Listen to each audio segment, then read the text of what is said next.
Doctora, ahora sí se me Mm, escucha. No tiene otra forma de compartir.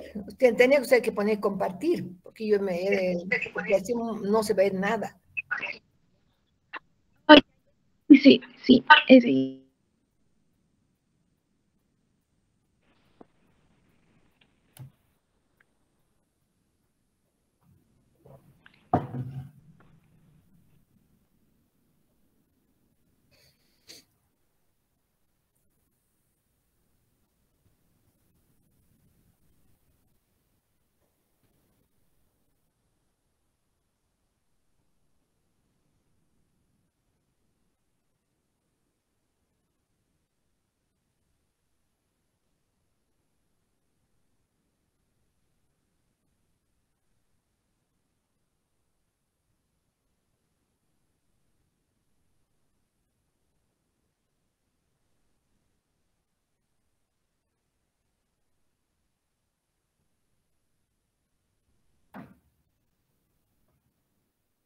Y ahora sí, muy bien. Ahora puede explicar.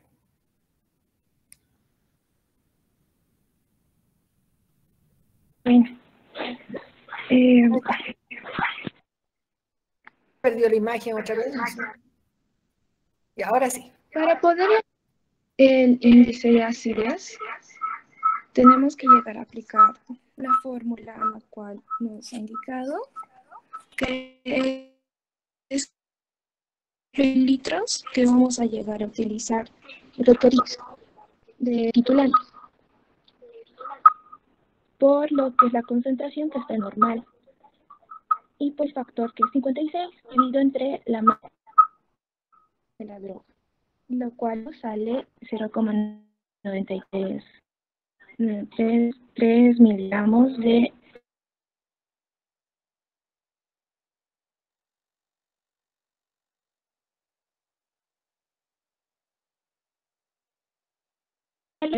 de que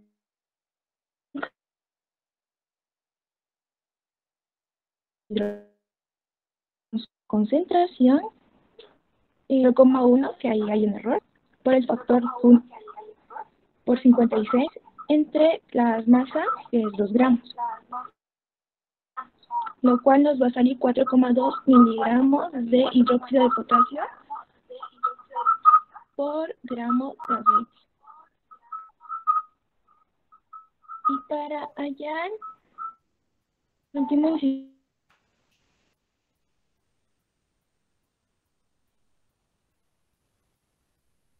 No se escucha.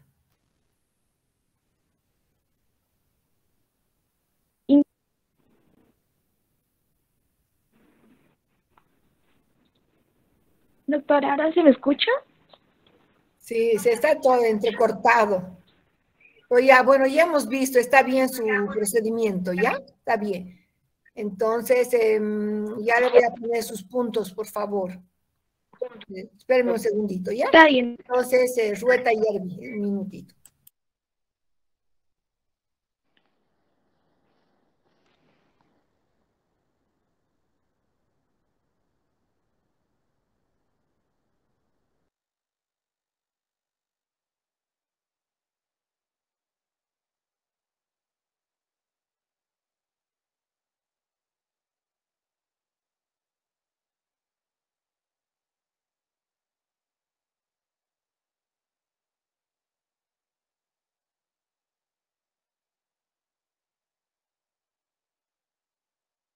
Bueno, el ejercicio era muy simple, ¿no? Porque una trampita prácticamente era el mismo que yo les había explicado, pero era importante que ustedes lo vuelvan a hacer, ¿no? Por sí mismos.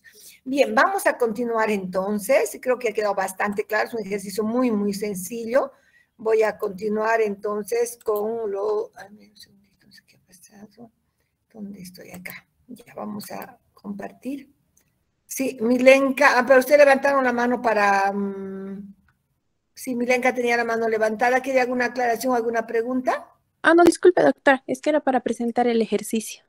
Ah, ya, está bien. Ya han presentado. Bueno, entonces continuaremos. Bueno, ahora vamos a hablar de las drogas con ésteres. Hay unas drogas, ustedes han debido escuchar hablar de los bálsamos, ¿no? Los bálsamos que son muy utilizados desde épocas antiguas, los bálsamos de las plantas. Normalmente estos bálsamos no son pues productos normales, sino que se producen cuando la planta sufre un daño, por ejemplo, ¿no? Entonces, pero lo interesante es que estas sustancias que produce la planta como respuesta a un daño tienen propiedades terapéuticas. Entonces, nosotros vamos a hablar ahora como ejemplo de drogas con ésteres que además son compuestos aromáticos. Vamos a hablar de dos drogas. Hablaremos, he compartido ya así, ¿ok? Del bálsamo del Perú y del bálsamo de Tolú. El bálsamo de Perú es un bálsamo, es un líquido viscoso que se obtiene del tronco de Myroxylon balsamum, variedad Pereirae, de la familia de las leguminosas, ¿no? Este bálsamo se obtiene después de quemar y golpear la corteza del árbol. Es bien interesante el procedimiento, les voy a mostrar el video de cómo lo hace. Esta planta pues se encuentra en Centroamérica y también se encuentra en México, ¿no? Entonces es originaria de esta zona, pues, y obtienen este bálsamo, ¿no? Bueno, también, entonces, vamos a ver cómo se obtiene este bálsamo. Luego les voy a mostrar el video, que me pareció interesante lo que hace la gente del lugar, ¿no? Lo que hacen, miren, de una manera así muy rústica, como son árboles altos, todo lo primero que hacen es quemar la corteza, ¿no? Golpean la corteza con la parte posterior de un hacha y luego queman.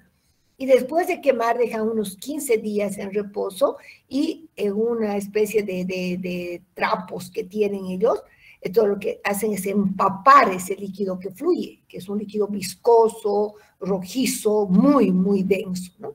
Y pues hacen hervir con agua lentamente, a fuego lento, y el bálsamo va a quedar depositado ya limpio en la parte inferior, ¿no? Toda la parte superior decanta, porque el bálsamo tiene una densidad bastante alta, mucho más que el agua, y es muy, muy viscoso.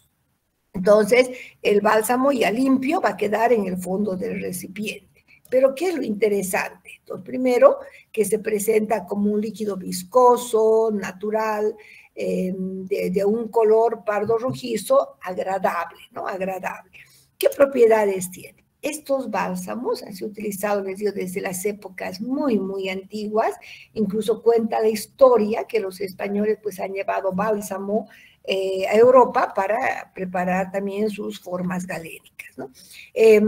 Antes hablamos de los componentes, va a tener ésteres balsámicos. Uno de ellos son los ésteres aromáticos, como el cinamato de bencilo. Recuerden que el ácido cinámico es un ácido orgánico aromático, ¿no? Entonces, el cinamato de bencilo representa de un 56 a un 66%, y luego tiene resinas en un 28%, que es lo que le va a dar una alta viscosidad. ¿Qué usos tienen? Como usos como antiséptico, y también se utiliza como parasiticida. Entonces, normalmente en las heridas infectadas ponen como una especie de cataplasma este bálsamo, ya que tiene esas propiedades antibacterianas, ¿no? Y también se ha visto que tiene propiedades para eliminar los parásitos. Vamos a ver ahora, no sé si les mostrar ese video ahorita, después, más bien veremos bálsamo de Toluma, si les muestro los dos videos, porque es diferente cómo obtienen el bálsamo de Perú y el bálsamo de Toluma, ¿ya? El otro bálsamo es diferente, más bien se obtiene por incisiones que realizan en el tronco de Myroxylon balsamum, variedad LH Harmas. También pertenece, por supuesto, a la familia de las leguminosas, también es originario de América Central, pero desde Colombia, también América del Sur, ¿no? Colombia, Venezuela, y llegando también hasta México. ¿Cómo se obtiene? Se hacen unas incisiones con hacha, van a cortar incisiones en forma de V y colocan pues unos pequeños recipientes para recibir ese bálsamo. Este bálsamo de Tolú es un poco diferente, más bien se va a presentar semisólido. ¿Por qué? Porque es muy rico en resinas. Es semisólido de un color blanco amarillento, quebradizo, es soluble en alcohol, da un color verde con cloruro férrico debido a que es muy rico en fenoles y también tiene compuestos aromáticos. En cuanto a sus componentes, tiene especialmente resina, por eso es semisólido, es muy rico en resina. En cambio, el bálsamo del Perú tiene 28% de resina. El bálsamo de Tolú tiene 80% de resina. También tiene alcoholes resínicos combinados con ácidos cinámicos. Tiene ácidos aromáticos libres, que le dan un olor muy agradable. Tiene eugenol, tiene vainilina.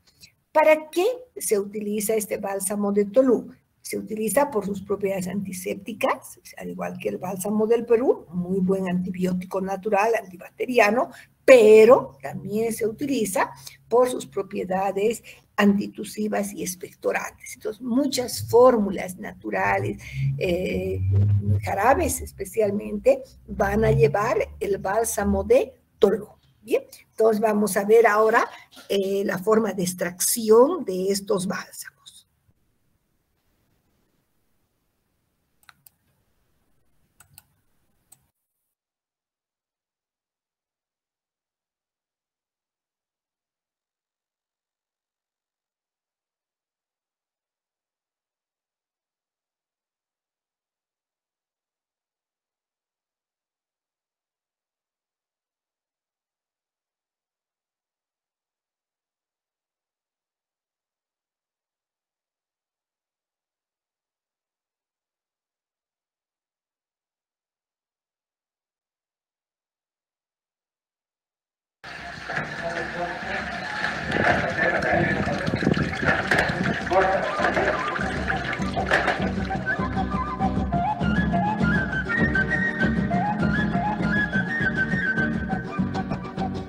El bálsamo es una de las plantas de la cual el humano puede aprovechar desde las raíces hasta las hojas.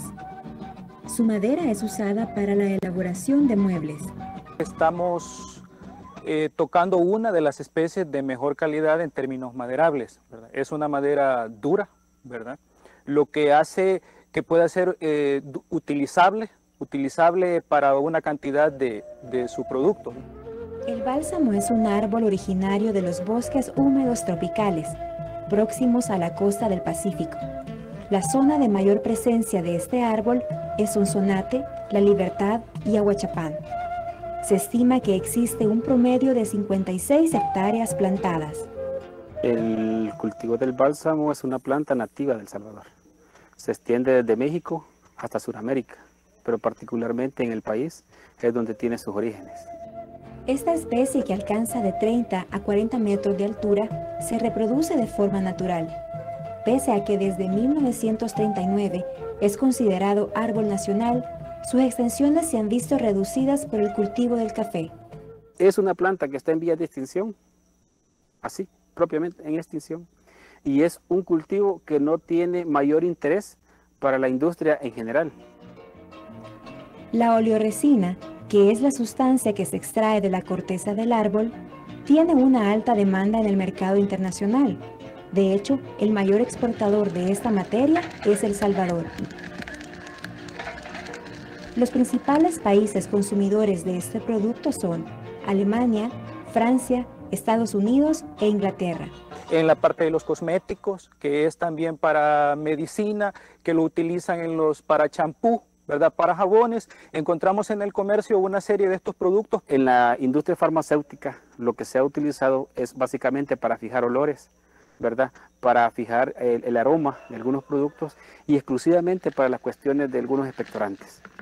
Estas plantaciones pueden durar hasta 100 años, pero se puede extraer resina de su tallo a partir de los 20 años de vida.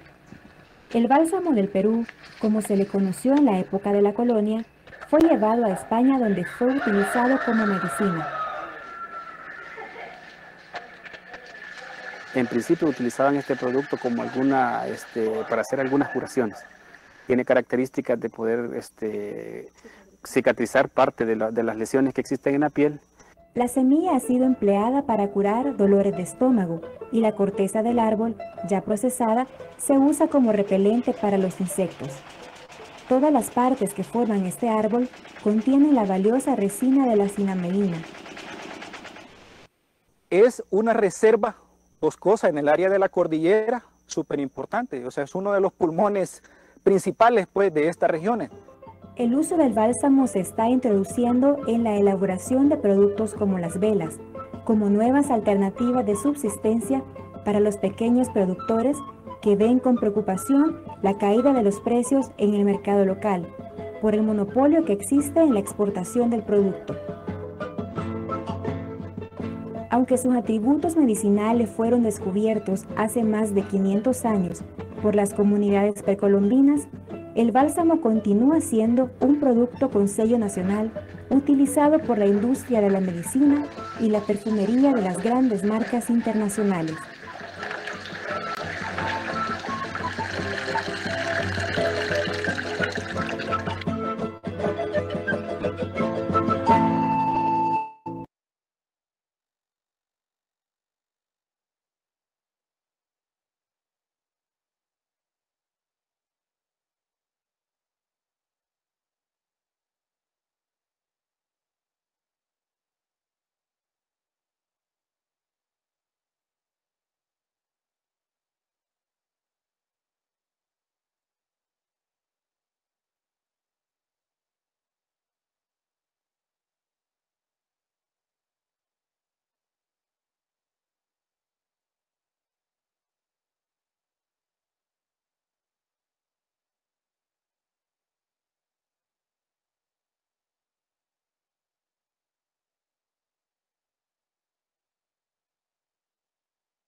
Compartir otro video que es bien cortito sobre el bálsamo de Tolú. Vas a ver que todo ese procedimiento, ¿no? De la obtención.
Han podido ver, ¿no? El siguiente video cómo es diferente. En el caso del bálsamo Toru tienen que quemar, entonces lleva a quemar siempre una parte y esperan 15 días para recolectar. En este caso no, hacen el corte en forma de B, que se ha podido ver con el machete, y ponen unos pequeños recipientes para recibir. Y si ustedes han visto a detalle el video, se ve como el bálsamo, si bien su recipiente es negro, es ligeramente amarillo, ¿no? Y bien viscoso, porque eso es ya semisólido que se presenta, ¿no? Y después ya seca un poquito más, ya se presenta en trozos semisólidos.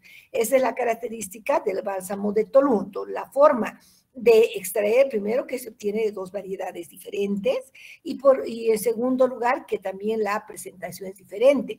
El bálsamo de Tolú es mucho más seco, es más semisólido, porque es más rico, más bien en resinas, ¿ok? Bien, vamos a continuar entonces. Ay, no era esto. Espérenme un segundo.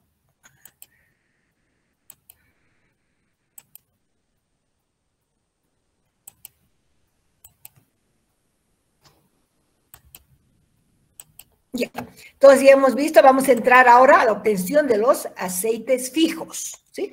Cuando yo hablo de un aceite fijo, me refiero a un triacilglicérido, muy diferente cuando hablamos a un aceite esencial. Químicamente son moléculas muy diferentes, ¿no? Un aceite, eso es muy diferente, un aceite fijo de un aceite esencial. Los aceites fijos son triacilglicéridos, ¿no? Son triacilglicéridos. En cambio, un aceite esencial es simplemente son compuestos orgánicos volátiles, ¿bien? Entonces, para la obtención de los aceites fijos, en realidad tenemos dos métodos, el método de expresión o presión y el método por disolución en solventes. Ahora, sin embargo, el tratamiento previo es muy importante. Siempre se debe lavar la materia prima, en algunos casos hay que quitar la corteza, si tiene una corteza muy dura. Si voy a trabajar a partir de frutos, debo eliminar semillas, ¿no? Pero la mayoría de los aceites, la mayoría de los aceites fijos se obtiene más bien de semillas, ¿no? Muy bien, entonces vamos a ver estos dos métodos, el método de expresión y el método por disolventes. Comenzaremos por el método de presión o expresión. En estos casos, después de haber hecho ese tratamiento preliminar, es muy importante el calentamiento previo, porque normalmente las semillas deben ser calentadas, que puede ser en el mismo extractor, las planchas pueden calentarse, porque el hecho de calentar la materia prima entre 90 a 100 grados va a producir el fraccionamiento de las estructuras celulares, va a debilitar, va a fraccionar algunas estructuras celulares y va a facilitar la recuperación del aceite. Cuando se hacen calientes, mejor.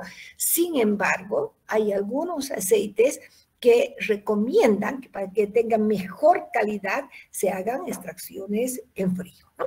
Sin embargo, la mayoría, para tener un mejor rendimiento, se hacen extracciones en caliente.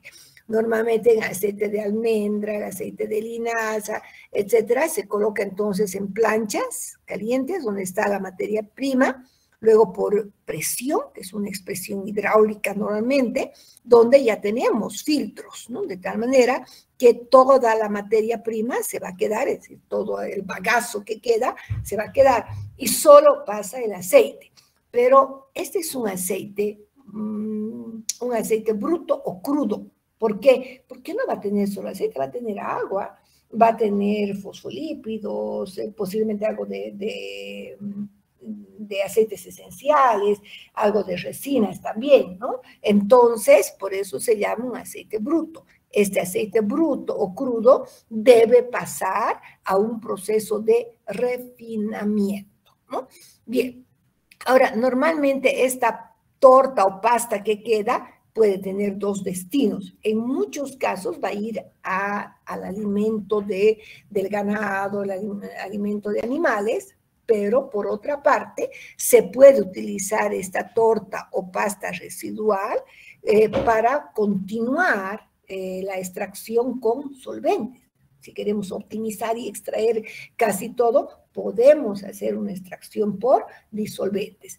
El problema con los disolventes es que son métodos más caros, ¿ya? Entonces, el más utilizado es el método de expresión en caliente, ¿no? Es decir, en algunos casos recomiendan la expresión en frío para mantener la calidad del aceite, pero el rendimiento no es el mismo, ¿ya? Muy bien, entonces, algo muy importante, no hay que calentar más de 100 grados. ¿Por qué? Porque debemos conservar la calidad nutritiva del aceite. En el caso de la extracción por disolventes, recuerden que son moléculas orgánicas. Entonces van a ser solubles en solventes apolares. Cloroformo, benceno, hexano, tolueno, diclorometano, etc. Se utiliza más el hexano, que es más... digamos, menos tóxico, ¿ya? Entonces, normalmente la extracción por disolvente se puede aplicar a las semillas intactas o a este bagazo que queda después de hacer la extracción por presión. Bueno, se puede utilizar, les decía, solventes como el hexano, que es bastante utilizado el hexano, porque además es más económico, y el rendimiento de la extracción por disolventes es bastante alto. Ya está entre un 95 y un 99%, porque va a solubilizar todo, ¿no?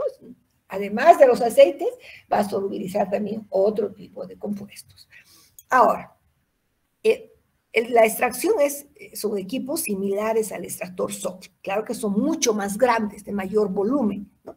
Pero recuerden que un extractor SOX va a tener un balón donde va a entrar el solvente apolar, que puede ser el hexano, en el equipo del medio, que es en este caso el extractor SOX propiamente dicho, envuelto en papel filtro, se coloca la materia prima y luego esto está conectado a un refrigerante.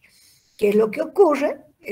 Comienzan a hervir el solvente, va a pasar, ¿no es cierto? Va a llegar al refrigerante y condensa y va a comenzar a estar en contacto con la materia prima, solubilizando a temperatura neutra, o sea, no es una temperatura alta, va a ir solubilizando todos los compuestos solubles en el solvente apolar. Posteriormente llega a un límite y hace lo que se denomina sifonamiento, es decir, el líquido va a volver nuevamente al balón. Otra vez el solvente se evapora, se condensa y continúa con este proceso de extracción, normalmente unas 3 horas, que llegamos al agotamiento prácticamente de la materia prima. Después de este proceso vamos a tener todos los compuestos, aparte de las grasas, aceites solubilizados, otros compuestos también, como resinas, aceites esenciales, ¿no? Hay que evaporar el solvente. Evapora el solvente también a temperatura no muy alta, ¿no? No muy alta, y después tenemos el aceite crudo o bruto. En ambos casos, ya sea por expresión o por extracción con disolventes, se debe pasar al proceso denominado refinamiento del aceite para eliminar sustancias que no corresponden al aceite fijo. Entonces, ¿cuáles son normalmente? Ahora ya todo viene automatizado, pero ¿cuáles son los pasos del refinado del aceite? Una demucilaginación, neutralización, decoloración y desodorización. Tenemos todos estos procedimientos. Vamos a hablar un poquito y luego ya, dependiendo de la hora, porque sí, está bien, vamos a explicar esto y luego vamos la otra semana, ya les voy a mostrar también un video y vamos a ver todo, ya vamos a ver las drogas que tienen precisamente estos aceites, ¿no? Pues después les voy a decir algo, pero terminaremos esta parte, algo importante para la otra clase. Bueno, en el caso de la demucilaginación, es un procedimiento que sirve para eliminar fosfolípidos, proteínas y gomas. ¿Cómo se hace? Normalmente se realiza una hidratación en caliente. Esta hidratación va a coagular las proteínas, por ejemplo, ¿no? Y después, por filtración, se van a eliminar también las gomas. Elimina todas estas sustancias que no se quieren que sean parte del aceite. Luego pasamos a la neutralización. Muchos aceites, especialmente aquellos que son de frutos, tienen un índice de acidez muy alto. Entonces, hay que neutralizar. La neutralización se realiza con hidróxido de sodio, carbonato de sodio, que permite formar incluso un jabón que también va a eliminar parte de sustancias impuras. Otro tratamiento que se hace es la decoloración. Miren, aquí tenemos todo un sistema ya automático, ¿no?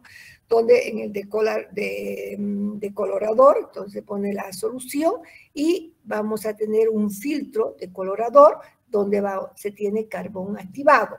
El carbón activado absorbe estas sustancias de color, ¿no? De tal manera que va a pasar un aceite más limpio. Y luego tenemos el proceso de desodorización.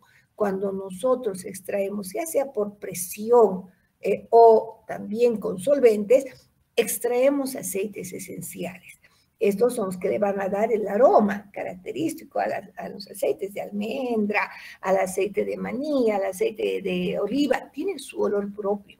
Entonces, en algunos casos se quiere un olor neutro. Entonces, hay que eliminar estas esencias. Como son compuestos volátiles, lo que se hace es, mira que este desodorizador, se inyecta vapor de agua a elevadas temperaturas y al vacío.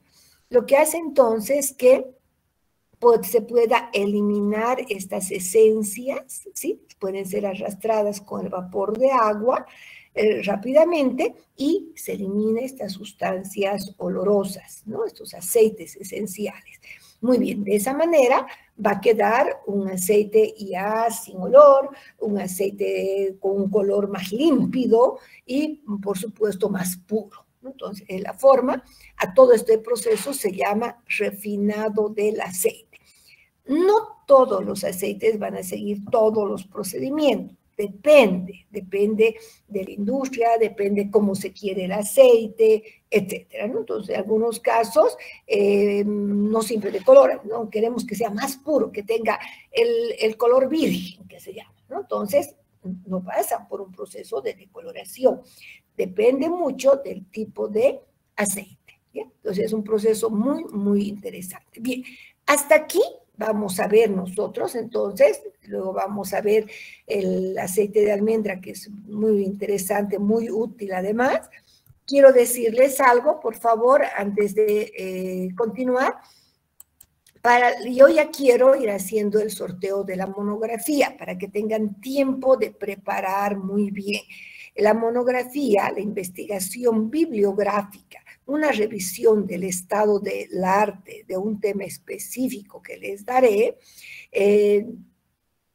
vale 20 puntos del tercer parcial y lo van a exponer, ¿ya?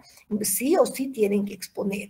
Entonces, necesitan organizarse en grupos de 5, máximo 6 personas, ¿ya? Entonces, la siguiente semana, ya a través del chat me dirá, mi grupo tienen que nombrar una representante de grupo. Yo voy a anotar el nombre de la representante del grupo y les voy a indicar qué droga van a trabajar y el procedimiento de una monografía que debe seguir todo el procedimiento de la metodología de investigación.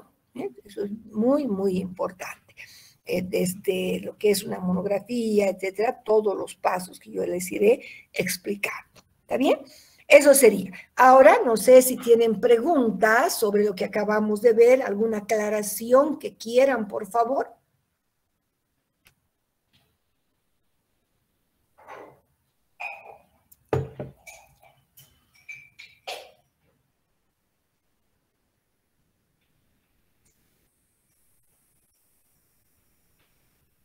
Ya, a ver, con algo comentarles, que ya les he estado diciendo, sus notas están muy, muy bajas, ¿no? Entonces, por favor, vuelvo a decirles, tienen que estudiar, tienen que atender en las clases, así sean clases virtuales, tienen que estar con sus 5 sentidos en las clases, por favor, porque si no, ustedes no van a estar bien formados, ¿no? Ya creo que, yo creo que al año, si Dios quiere, ya volvemos a la presencialidad en todo, ya se está hablando, en algunas facultades ya han vuelto, nuestras prácticas ya van a ser presenciales en la facultad y en todas las materias. Y han sido desde el principio de año, pero un poquito, hemos suspendido un mes por esto de la quinta ola, pero estamos volviendo a la presencialidad y ya deberíamos ir volviendo, ¿no? Si yo voy a hacer las exposiciones, por ejemplo, del seminario, ya las voy a hacer de manera presencial. ¿Bien? Tenemos ya que ir volviendo a la normalidad y ustedes tienen que estudiar. ¿Sí? Tienen que estudiar, por favor, no se descuiden. Bien, con esta recomendación nos vemos el siguiente martes. ¿Bien? Buen día a todos.